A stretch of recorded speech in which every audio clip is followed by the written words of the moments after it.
Welcome. Today we will be doing a review of significant figures and basic unit conversions because both are pivotal skills that you must understand in order to successfully complete physics. So let's begin with our review of significant figures. All right, so let's start out pretty easy here. The first rule of sig figs is any non-zero digit is significant. So what that means is anytime you have any number at all, like 3,571, all three of those digits are in fact significant. So there's 4 sig figs in that number. Pretty straightforward. It's zeros that kind of become the tricky part. So let's begin with captive zeros. Captive zeros are significant. So let me give you an example of captive zeros here. All right, so if I have 1,002, we know according to rule number 1 that the 1 and the 2 are significant digits. The 2 zeros in the middle are considered what I refer to as captive zeros. So we have 4 sig figs here. Captive zeros are basically the zeros that are held in between non-zero numbers. It's kind of like they have bookends of non-zero numbers. It doesn't really matter if you've got a number like 101 or if you have a lot of zeros that are held captive. Those are all technically captive zeros because they are in between the bookends of non-zero numbers. All right, so what about other zeros? All right, so another type of zero would be zeros in front of a non-zero digit. Those types of zeros are not sig figs. This is already pretty common sense, honestly. I mean, like if you wanted to write the number 37, you don't put 0037. The 3 and the 7 are significant figures, but these 2 zeros are in front of the non-zeros, so they do not count, and there's only 2 sig figs. Even if there's a decimal put in there, those zeros are all in front of the first non-zero, so they do not count as sig figs, and the only 2 sig figs that you have are the 3 and the 7. So don't let zeros fool you.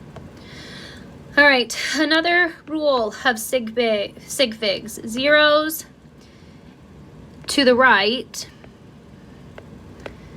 of non-zero digits.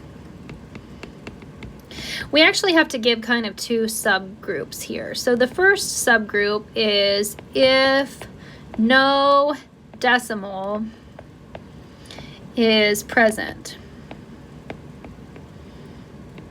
If there's no decimal present, then they are not sig figs.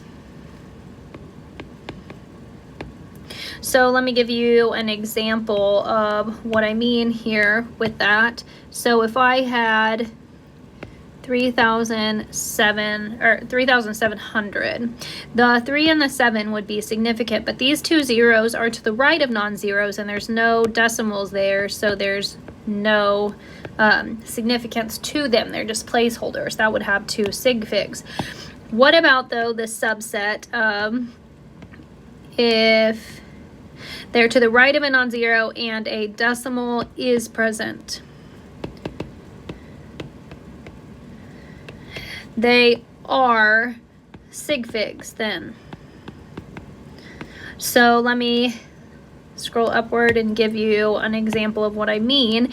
If I would write that same 3,700 and put a decimal, let's even put another decimal here. The 3 and the 7 are significant, and now all 3 of these zeros are to the right of the non-zero, and there's a decimal there, so that number has 5 sig figs in it. All right, so let's try some sample problems here. So if I asked you how many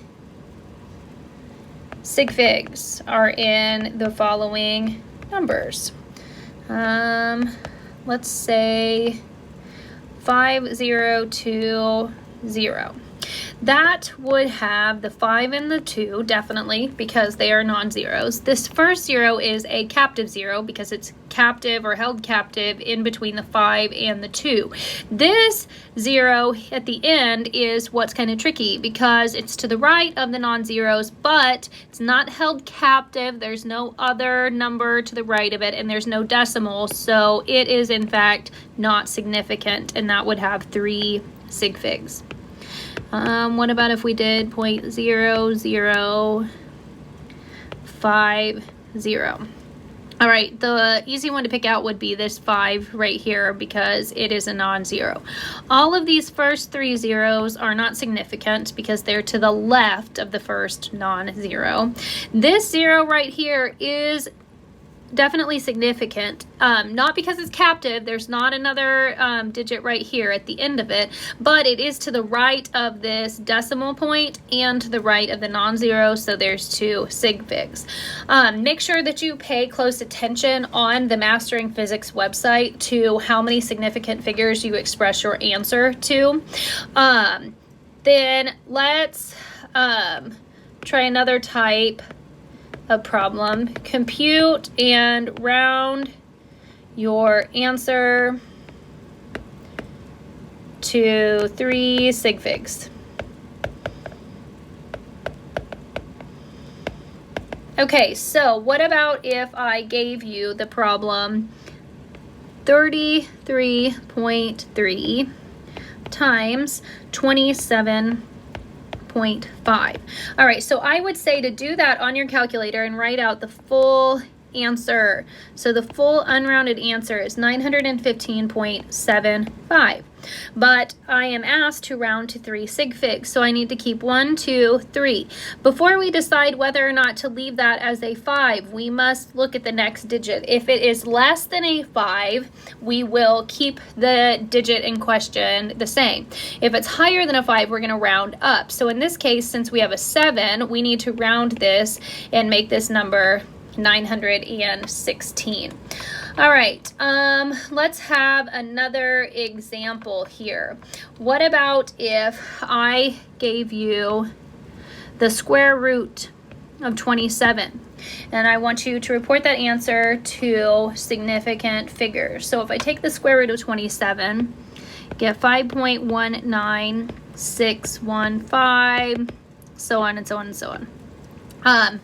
And I'm supposed to round that to 3 sig figs. So I need to keep the 5, 1, and 9. I got to look at the next number. The next number is a 6, so that means I should round up. So instead of that being a 9 or a 19, it would be a 2, and I need to put a 0 there in order to have the 3 sig figs. If I just left it as 5.2, even though that's technically, correct rounding, it's not expressed to 3 significant figures. All right, the next problem and the last one that we're going to do is if you have something like 35.6 and you subtract 25.8. The answer to that problem is, in fact, 9.8. But that is not expressed to 3 significant figures. All I have right now is 2, so I would need to place a 0 at the end of that in order to have the correct answer rounded to the proper number of significant figures. All right, that ends our discussion of significant figures. Now we need to discuss some fundamental quantities. There are lots of fundamental quantities. I think in chemistry we talk about like 7 or 8 fundamental quantities, but for our class there are 3 that are really super important for us to understand. The first is time. Time's common unit is the second. And the abbreviation for second is an S. Although I'm gonna be honest, my S's and my 5s look very similar when I'm writing them by hand, so a lot of times I will put SEC just to be clear. There are other units of time, like hours and minutes and all of that, but in physics, in order for our equations to work out properly, we need to express time in seconds. The next fundamental quantity is length.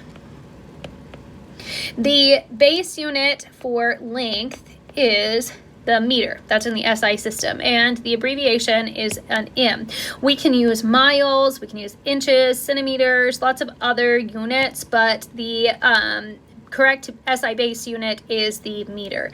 The third and final fundamental quantity for physics is mass.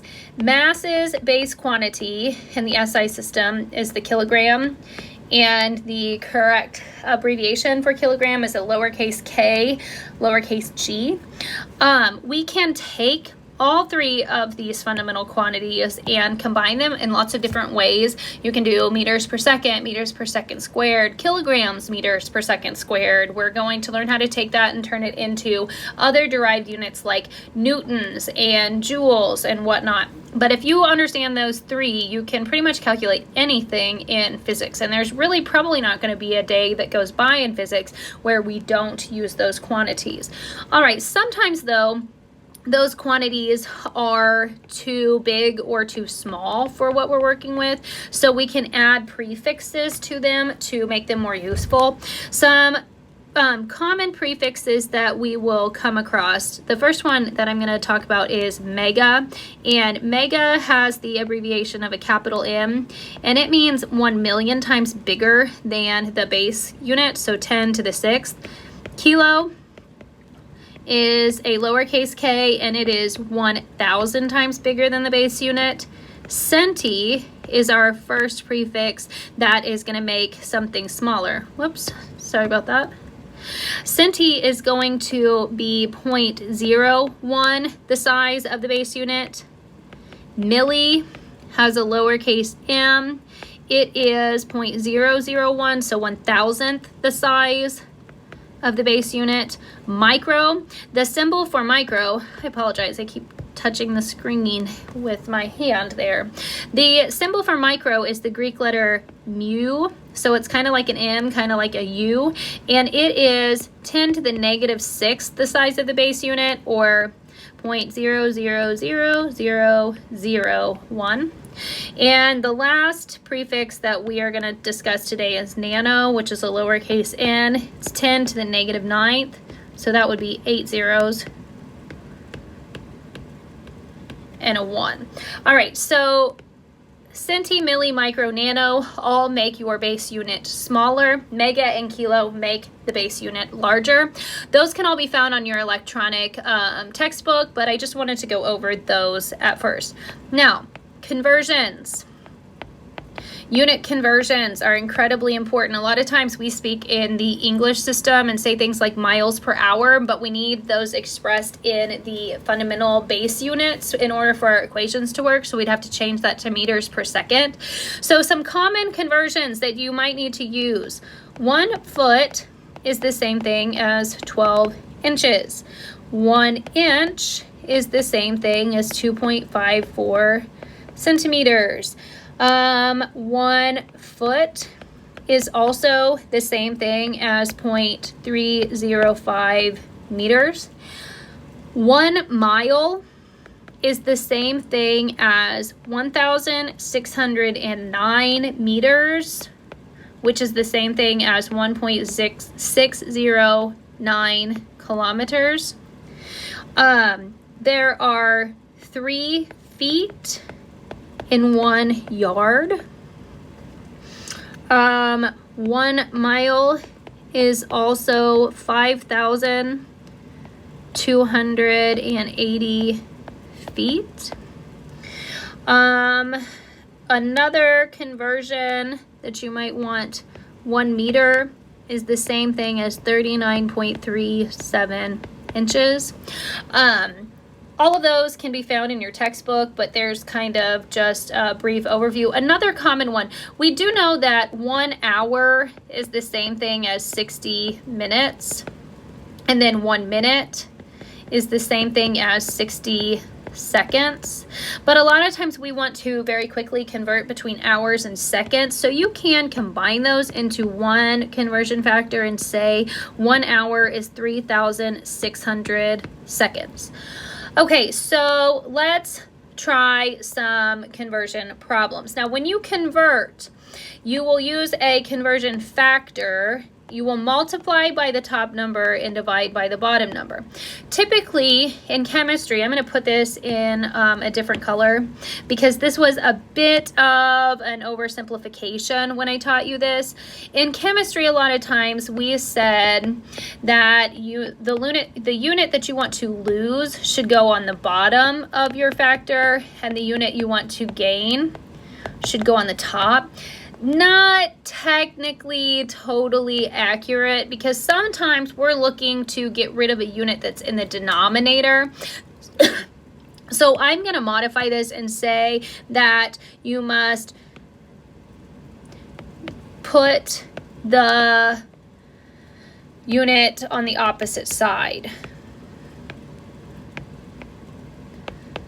of your factor in order to cancel it out. Okay, so with that in mind, let's do one sample problem here, and then I will turn you loose for your assignment. So this is an actual fact. I didn't make this up. I got this statistic from your textbook. So in a race, a typical greyhound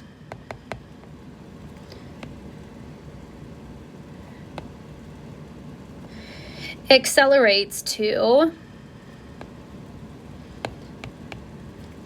a speed of 20 meters per second. Express this speed in MPH. Now, MPH stands for miles per hour. All right, so let's show you the solution to this. So what you would do is you would write the number and unit that you are given, in this case 20 meters per second. We want to change that into miles per hour. I highly suggest you write that as miles per hour instead of MPH. That way you make sure that you get the proper unit on the top of the fraction and the proper unit in the denominator. Okay, so first thing we need to get rid of is meters. If you look back at the conversions that I gave you, we should ask ourselves, we're trying to get to miles. Is there a conversion between meters and miles? There is, right there. So if I use that knowledge, I can say that 1 mile is the same thing as 1,609 meters. Meters are gone. Miles are in our numerator. Life is good for that part. However, we have seconds down here in the denominator. We don't want that anymore. So we're going to put seconds on top of this fraction because that's the opposite location to where it is. I want to end up in hours. I could go to minutes and then minutes to hours, but we know from the conversions we just learned that 1 hour is the same thing as 3,600 seconds. All right, so at that point, seconds cancel out. We're left with hours, so miles per hour. Our unit is good. So literally what we need to do in our calculator is this. We need to start by plugging in the 20 because that's what we were given. Then, sorry about that, we need to divide by 1,609 because that's in the bottom of the second factor, and multiply by 3,600. When I do that, my answer is 44.748 approximately. Now, since we've been talking about significant figures, we should go back and see how many sig figs we had. We only had one sig fig in our starting number. The conversion factors we use are considered to be exact values, so those should not limit your significant figures in your answer. So if I want to round this answer to 1 sig fig, I need to look at the second digit. Since it's less than 5, I'm going to keep it the same, and my answer would be 40 miles per hour is the speed of a Greyhound. Pretty impressively fast right there. So what I would like for you to do next, let's actually do one more sample problem here that I came across. So the textbook also says that the flagella on a bacterium can propel the organism at a rate of 20 micrometers per second. Express this in miles per hour. All right, so let's do what we did earlier. Let's start out 20 micrometers per second. And actually, let me maybe scroll down here a bit so that we've got our old factors here. Okay, this time we still want to get to miles per hour, but we've got micrometers. So the first thing I want to get rid of is micrometers and change it to meters. A meter is bigger, so I'm going to put a 1 with the meter side, and micrometers would be 1 million micrometers in 1 meter. All right, the next thing we need to get rid of is a meter. Go to miles. We know how to do that. We did that in the last problem. 1609 meters in a mile. So now micrometers are gone, meters are gone, miles are left. Want to get rid of seconds. Go to hours. 1 hour, 3,600 seconds.